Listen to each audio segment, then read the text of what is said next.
Hello, I'm Waqar Rizvi, and this is Scope. There has been a leak in Iraq about the draft budget that has been proposed by the Iraqi establishment and government.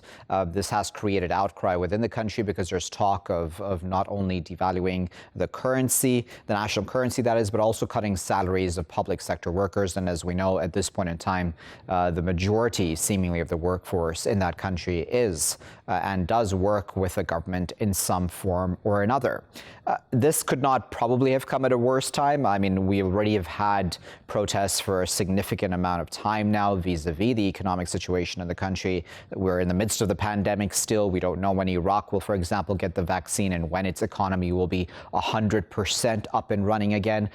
So was this the right time for this? The finance ministry has complained, saying this leak should not have obviously happened altogether, that this is only a draft, that things may very well change in final steps. But it still goes to show that in the mindset of the ruling establishment as well and lawmakers. Let's discuss all of that a bit further. Now joined by Ahmed Rushdi, who is a senior foreign policy advisor for the Speaker's office at the Iraqi Parliament. He's joining us today from the Iraqi capital, Baghdad.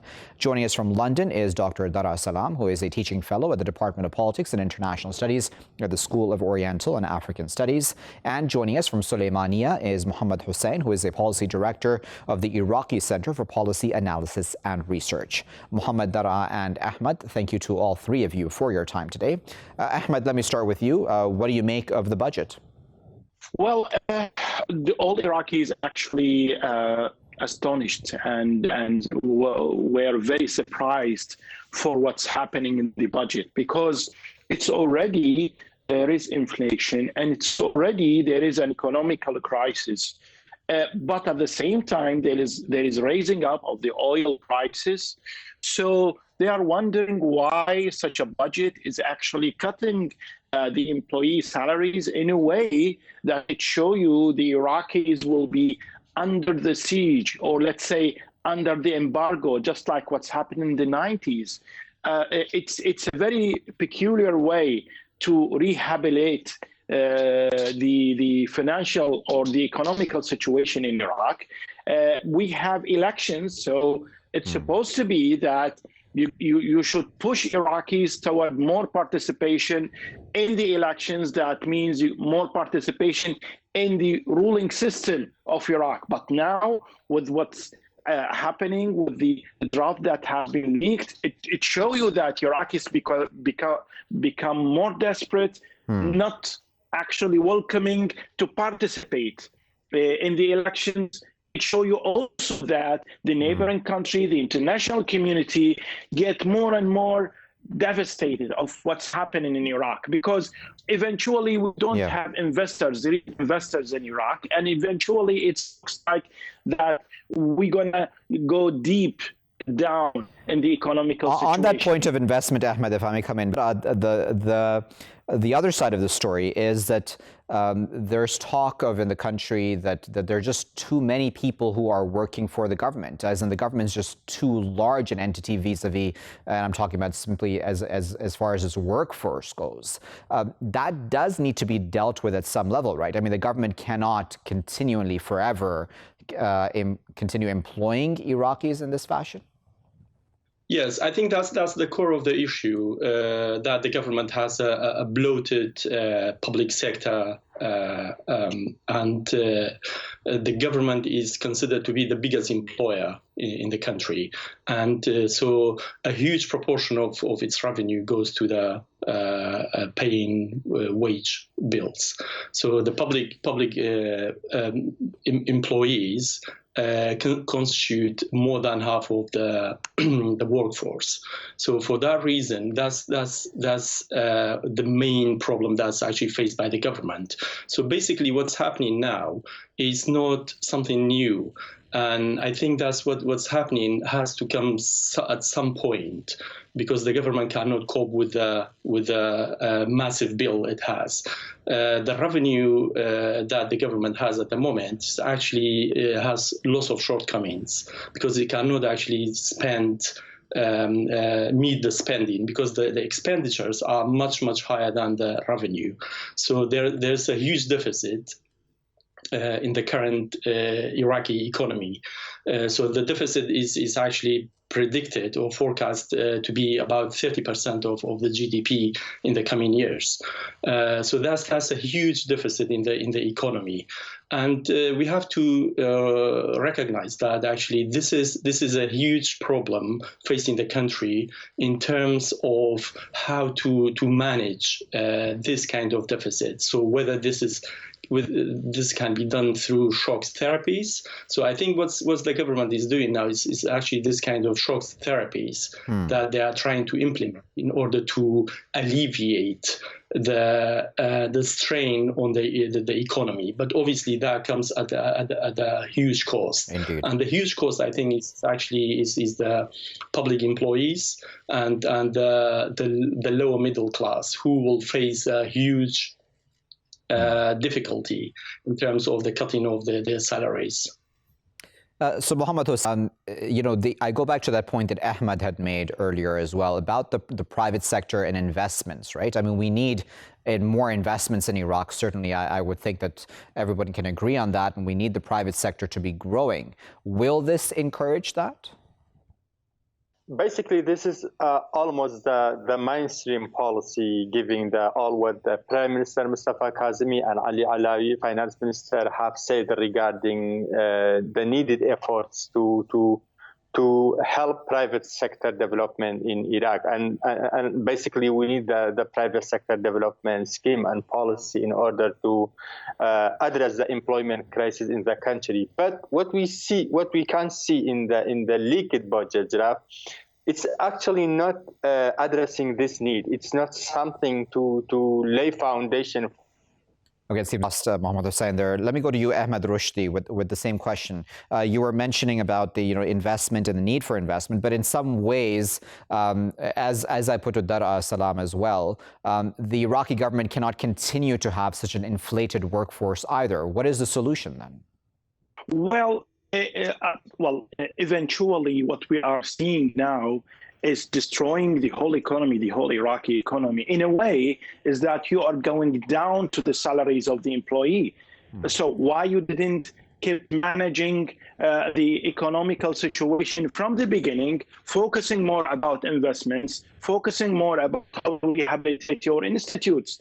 That means you are accepting the destroying of your institutes, and then you are going to the salaries of the employee.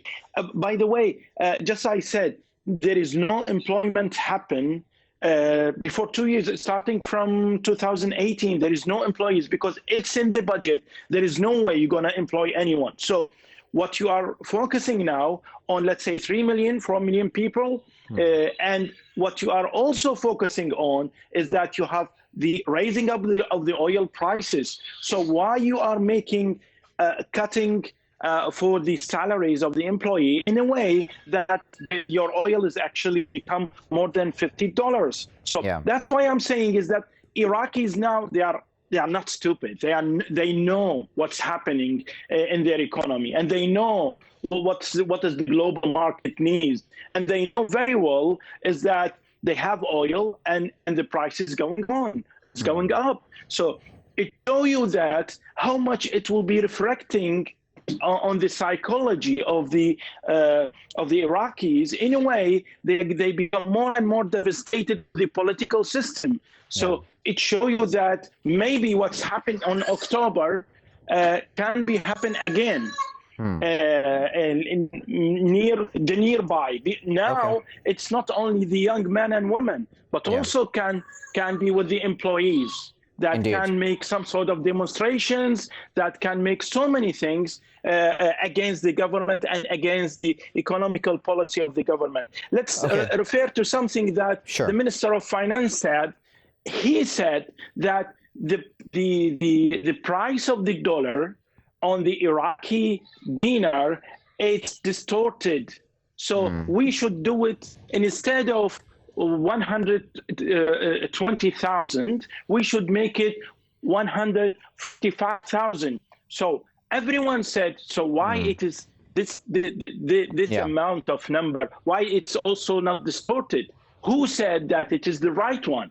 So everyone is asking so many questions because I think Iraqis now very well know actually what's happening on the economical background of Indeed. So if I can make a comment, Mohammed Hussein with us. Mohammed Hussein, continue where you had left off, describing what this draft budget is missing, because maybe I'm not understanding this, but we have an inflated workforce. At least that's what I've understood from the outside in. How does then one deal with that? How does one encourage the private sector and for business and et cetera to then get up and running? So basically, to lay foundations for private sector development and private sector oriented growth in Iraq, and this is what we need for deviating from the heavy oil dependency and the heavy import dependency. We need to increase investment spending. We need to increase infrastructure investment. But if you look at the leaked budget draft, you still see the investment spending is about 18% of the total spending, which means the government is going to lead us to the same business as usual we had in the previous years. We still have like bloated public payroll and a lot of running expenditure and very little investment expenditure and capital expenditure. So in 2020 so far, we have about 2.7 investment spending. In 2019, we had like less than 15% investment spending. All these numbers and resource allocations tell us that the Mustafa Kazemi's government is not going to lead the Iraq towards any meaningful reform, and it's not going to take any reform step. It's just try to adapt the situation and fix some small issues and financial deficits while putting the pressure on the low-income people, or let's say in the best case scenario, lower middle class, which are the government employees. So we all agree that maybe most of the Iraqis agree that the Iraqi dinar was overvalued. It's okay if you reduce the value of the dinar a little bit, but this should be fifth or sixth step after you take some serious structural reform plans and policies to help the private sector development, to improve the business enabling environment that we basically need to any private sector development scheme and program. That's the issue. The issue is timing and irresponsibly putting pressure on and that's a very good point, Mohammed Hussein, because can we agree on that point then? Because I mean, yes, I would think that this is a bitter pill to swallow, pardon me, and that this needs to happen at some level, but maybe it's not the time right now. Maybe it shouldn't be done in this fashion. Do you agree with that? I think the timing is bad for the political parties, obviously, because all the political parties actually are expecting the election in June. And obviously, I mean, this will lead to the collapse of the current government, because any political organization or party would not want actually to hit the economy in this manner, because that would lead to its demise. And in this way, obviously, Mr. Kazemi's government will be in a huge problem in that sense. But let's focus on a couple of points, which I think is very important, and probably we have been missing here in our discussion. I mean, one of the things, I mean, when we are talking about the devaluation of the currency, I think the devaluation of currency is actually coming as a result of the liquidity, so the lack of liquidity in Iraq.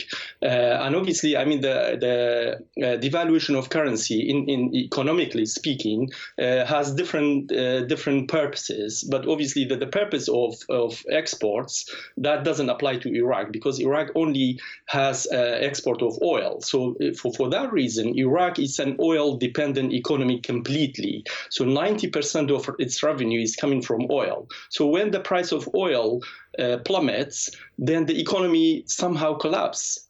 And for that reason, there's a huge deficit in the Iraq's economy. So as I said earlier, so it's about $48 billion dollars of deficit according to the budget bill. So this deficit can only be covered by borrowing, and the borrowing is actually happening according to the bill is from internal and external creditors. Yeah. And let's focus on this. This is, I think, quite important. I mean, according to the conversations which were happening between the IMF and the Iraqi government, it's actually the IMF asked for even a higher devaluation, not 23% of the devaluation, but even higher. So the IMF asked for 1,600 dinar per dollar. But then the government thought that actually that was untenable politically. So I think that the IMF and the World Bank obviously impose some kind of regulations and rules on the state, on the government, in order to implement these kind of reforms. So this is what we see, that some kind of new liberal policies that actually come into place in a country like Iraq. And we have to understand actually these measures are symptomatic of a bigger problem. So the bigger question is actually how to fix that. It's not only by incentivizing the private sector, but also by diversifying the economy. So if we don't have that, and don't forget that, Waqar, I mean, the biggest problem in Iraq is actually when we talk about the bloated public employee, is because it's actually based on a patronage system. Indeed. So they cannot actually get rid of this huge amount of public workers. Some of them are ghost employees. Yeah. So this is where you have to touch upon. Okay. If I may come in, Dara, because that's a good well. So Ahmed, you know, what I'm getting, and we've spoken about this before, certainly, is that within the governing system right now in Iraq, corruption is also rampant, right? That's a huge issue. And as Dara there mentioned, we have a number of ghost employees as well. And there are other issues with this workforce and with the way the government has been operating, how it's been making policies, etc.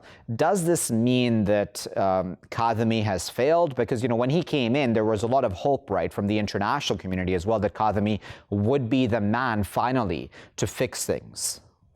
Well, it's a very important question, Waqar, because eventually what we are seeing now is a very desperate measures done by the government to hurt Iraqis. That's what the Iraqis now actually in the subconscious thinking about.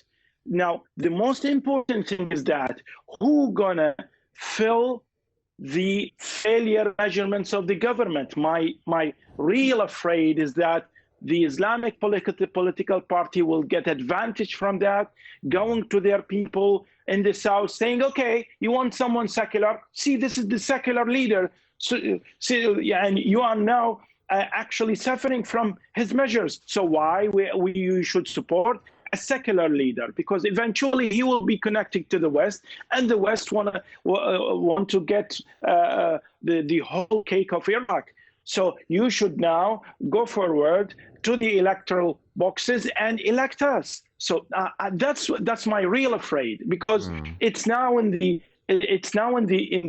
community, in the simple community, there is a simple idea why we should support someone like Al-Kadhimi, why we get rid of Adil Abdel Mahdi. This is a basic question now in the minds of Iraqis. Now, at the same time, we could see, I think we could see something like new demonstrations in a new address. It's heading against this government. So you can imagine is that replacing Adil Abdel Mahdi with Al-Kadhimi makes so many disasters for the Iraqis. Now the Iraqis want to make sure that there is no way that they're going to stand with Al-Kadhimi for the electoral day, until the electoral day. So this is a major we're quickly running out of time, Ahmed. I apologize for it. I wanted to give the final word to Mohammed Hussein before letting all three of you go. Mohammed Hussein, tell us, what does this mean for Al-Kadhimi, for his political future, and just for politics in general? What will be the ramifications of this? There is no doubt that Kazemi's government is in a deep crisis and facing a huge challenges and multifaceted challenges regarding COVID-19 problem, oil price down issues, the overall general economic crisis in Iraq. So I would say not most of the Iraqis blaming Kazemi's government for the current crisis we are facing, but I am sure most of them will blame him for taking wrong measures in a wrong time. If the policy actions of Kazemi's government will dramatically change their life and push them toward this under poverty line, as many of them expect, because the currency devaluation certainly reduce the purchasing power of most of them by 23%. This is a huge number, a big number. Indeed. Just like overnight, you get your purchasing power and the value of your salary down by 23%. So all these policy actions, if it will not be taken seriously and very, very carefully, it is going to affect the stability of Kazemi's government. And it is going to affect the political environment that Iraq needs to have a normal and a proper election in June 2021. Yeah. That's why with this budget draft, with this leaked budget draft, many concerns raised over the upcoming months and how the political and Iraqi state is going to react to this policy actions, these economic measures to tackle the crisis. Very well. Mohammed, I do apologize for cutting you off. Unfortunately, the clock has gotten the best of us, but we appreciate all three of you, Mohammed, Dara, and Ahmed, for taking your time out and for giving us your expertise about the leak draft. This is a leak draft, of course, of the draft budget. This does not mean that this is what the final budget will necessarily look like, but it does show the mindset going into then crafting this budget on the part of the Kazemi government, as well as, of course, other lawmakers. Not like it's just the government that is responsible for this, but other lawmakers certainly, one would think, would be involved at some level or another. Have they taken into account the various aspects of how this would affect the Iraqi peoples, those who, yes, are working within an inflated workforce within the government, but are very dependent on that sort of a job? What then is plan B after that? If you're cutting their salaries, they can afford ever less, and then that means they're spending ever less. So how exactly does the government move forward? Does this encourage investment or not? It doesn't seem to, as our guest put it there. And then certainly the political consequences here are vitally important, because Kazemi came in with so much promise, at least from a Western point of view, of what he would bring to the country. It doesn't seem that he's actually moving forward in that regard with the promises that may have been made on his part. I'll be back with my final segment after this break.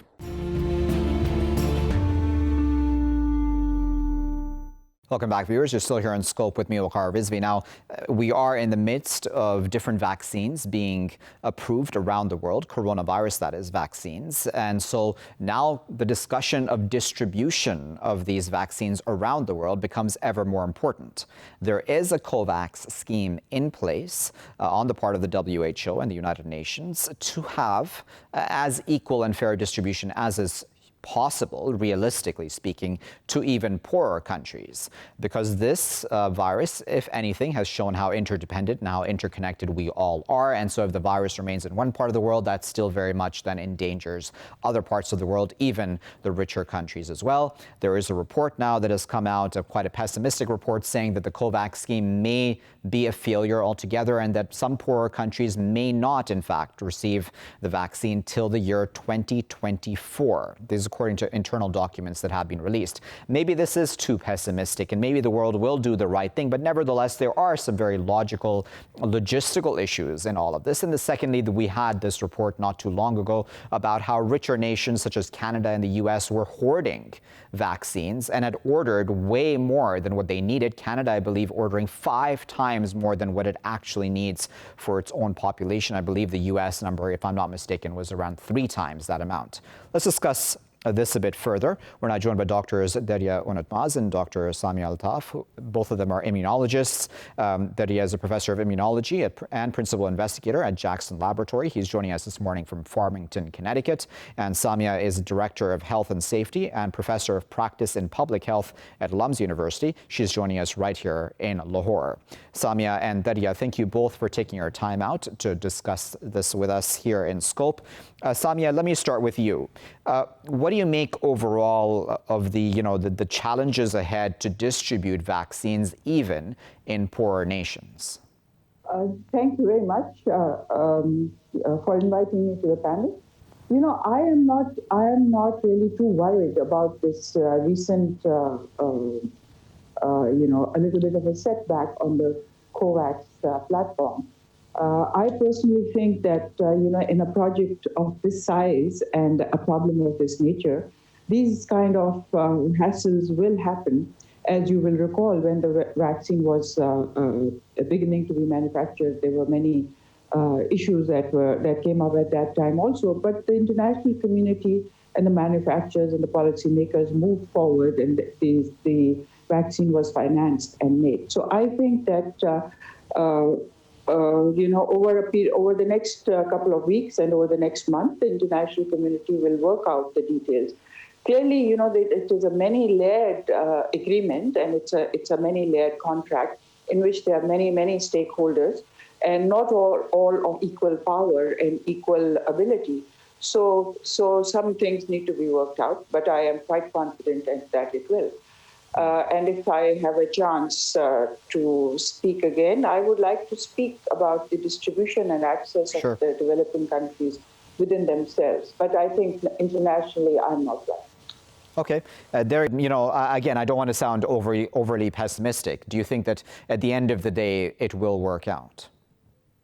Probably will work out at the end of the day, but I think there's going to be significant delays because the issue is not just COVAX. The issue is availability of the vaccine doses from companies that are suitable for such an operation. I underline the word suitable because, for example, the two companies that have vaccines approved in the U.S., Moderna and BioNTech, pretty much all of their 2021 doses have been accounted for, so they're already sold. But a bigger issue is that these vaccines have to be transferred in -70s or at least -20, kept in freezers. So that's a huge logistical nightmare, even in the U.S. right now. I mean, let alone in countries in remote areas, and also the cost is a huge factor. I mean, these vaccines have to be done in 2 doses, and each dose costs between $20 to $30. And, that is maybe too prohibitive for an organization such as COVAX. So that leaves behind only few choices. One of the biggest one is AstraZeneca's Oxford collaboration, which is an adrenovector-based vaccine. It is it's cheaper. I think it's the cheapest vaccine. It's about $4 or $5, and also can be kept in 4 degrees. So that might be feasible. However, that trial is still ongoing. There was some protection, but there was some unclarity. And again, whether they're going to be able to produce enough doses on that, and we're hoping the other vaccines coming out will be successful. If that's the case, then we might have a very good chance. Samia, tell us then about the developing world, middle or low-income countries and, their challenges. As Derya pointed out, one of the major challenges, at least with one of these vaccines, is the fact that it needs to be kept in very cold, conditions, even while, being transported. That seems like quite a challenge for those other countries, right? Yes, I think that the issues that Darya has pointed out are significant, but much more significant for the developing countries is the fact that how is this vaccine going to be accessed by them, stored by them, and distributed by them? Because the vaccine distribution systems and storage systems in most of the countries are very, very poor. And what I find very worrying and I'm more concerned about is that the countries are not focusing on that issue. Somehow there is this feeling that now that the vaccine is available, we will get it, and it's looked upon as this panacea, which will solve all the problems at the drop of a hat. And the governments and policymakers are not focusing on the issue that even if you get the vaccine, even if you find the money, which I think that eventually international community will get together to find the money to buy the vaccine for developing countries. And even if they say, all right, as we are saying that at least 20% of the population of these countries should be vaccinated, suppose all of that comes about, to me it seems that the ball is going to fall as far as the country's own internal storage and distribution mechanisms are concerned. And that's a good, isn't it, Derya, where we don't know, and we probably actually, let me put it this way, we probably know that a lot of the countries that need the most help are ones that are going to have a very hard time transporting the vaccines, the ones that have very strict conditions, cold conditions that need to be, adhered to be able to transport these vaccines and distribute and all of the above. But then the infrastructure is simply not in place in many of these countries. So they're really, really dependent, I would think, on others coming in from the outside and ensuring this is done right. I mean, that in and of itself adds a huge whole new set of issues, doesn't it? Absolutely, I completely agree with Dr. Altaf. I think this is going to add a complete logistical nightmare, and the cost is going to be enormous. And I don't see a precise plan on a country by country basis as well. And not to mention that it's 20% of the population of these countries is not going to be enough. If you want to get to the herd immunity, you need at least 60-70% of the population to be vaccinated. And that's assuming, they're going to use a vaccine with 95% protection. But for example, AstraZeneca's vaccine is so far, at least in trials, is only about 60% protection. So if you're vaccinating 20% of the population, you're only protecting maybe about half of those. I think it's definitely possible. Organizations like Bill Gates, they'll probably pour in billions of dollars, and they have a huge infrastructure for vaccination in poor countries. So that should help. But I think all of the big countries, including China, they have their own vaccine as well, should really set up an organization, or at least help COVAX to move this forward in a massive operation, because again, this is a threat for the whole world. Just vaccinating your own population is not going to get rid of this pandemic. And that's a good, isn't it, Samia, where it seems now, and you alluded to this too in your answer, that we all thought, and myself included, I'm not an expert, a medical expert certainly, that once the news came out of the vaccines, we were already happy and positive about it. And it, of course, is something to be positive and happy about. But now we have the huge logistical tasks ahead of us, and we're not sure exactly the timeline of all of this working out. So would it be fair to say, Samia, that probably the timelines that we all have in our minds are probably too optimistic, that this will take a significant amount of time because of the challenges? Yes, absolutely. Absolutely. I think that it would be, when I was following up the COVAX platform, I was a little bit concerned. And I guess maybe the platform just confined itself to the accessing and the financing of the vaccine. But, in most of these countries, for the vaccine is just one part of the triangle or the three-legged stool that you need. You need vaccinators who are able to vaccinate, and you need acceptance of the vaccine. For example, in many communities around the world, and there is an understanding about the COVID virus, which is really not very serious. That it's not a serious disease, and there's a lot of facts about the established vaccines that have been used and have been found to be very efficacious and very useful in the rest of the country in controlling communicable diseases. And so I worry very much that this vaccine hesitancy will extend to the COVID vaccine also.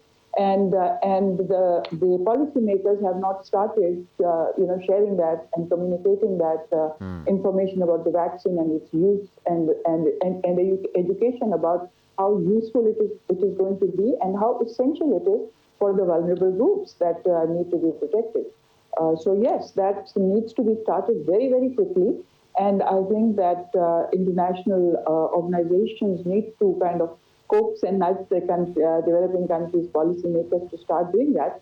And the developing countries need to bring in their local experts who understand the cultural traditions and who understand the health-seeking behavior and the mindset of their own population to develop these education programs and information and communication programs. Yeah, and Derya, that's a great point, isn't it? Where the information and the way people view vaccines overall, because as you well know, Derya, and this is not limited to any one specific country in the world, but there are significant numbers of people who have said that they would not get vaccinated, significant enough, I should say, in fact. And so that in and of itself is a concern, right? Where education will also be a huge part of all this, i.e. through marketing and through, essentially trying to convince people to do what's right? Absolutely, because this is a social health problem. And, there's one issue that people are not really talking about. It's not just when you vaccinate or don't vaccinate, it's not just you're protecting yourself or others, but there's another issue. And that issue is that you're allowing this virus to survive. And when there's this vaccination and when there's some pressure put on the virus will try to mutate or will try to find other ways. And if you do not get to this herd immunity point, it will actually change. And it will then put those who have been vaccinated into danger as well. So you're really helping the virus to survive and infect more people. And that needs to be communicated to the people. The vaccination is not just to protect yourself, but to protect your community, your parents, your loved ones. And this is so important that we have to make sure that people understand the chance of dying from a vaccine is less than getting hit by a meteor or something like that. The serious side effects are extremely rare. So the benefit to the society, to yourself, so greatly outweighs any potential risks that people really need to get this done. And I completely agree. Very well. We'll leave there as a word, but we appreciate Doctors Unumtaz and Altaf for taking their time out and for discussing this with us, for clarifying some of the things that may have been misconceptions in our minds, and discussing the importance of what is to come. Right? Because it's not as simple as just having a vaccine in your hand and then poof, everything magically works out. This will take a lot of work, especially as Dr. Altaf also mentioned, in the developing world, but even in the developed world. There are significant numbers of people, as I spoke with Dr. Unumtaz as well, about an anti-vaccine movement of sorts, and people just not adhering to the basic rules, right? The basic SOPs, as we would call them, standard operating procedures, which is happening all over the world, mind you, not just within certain specific countries. All of that will remain a nightmare. Logistically, this is a nightmare. Financially, this is going to be burdensome for the international community, but it needs to happen because without it, this will then keep the virus in some parts of the world, and we cannot, as we know in a globalized world, cut off parts of the world from the rest of us, because that's just not how humanity works, and we hope, again, that is not what will happen. I'll leave it there for now. I've been Waqar Rizvi. Thanks for watching.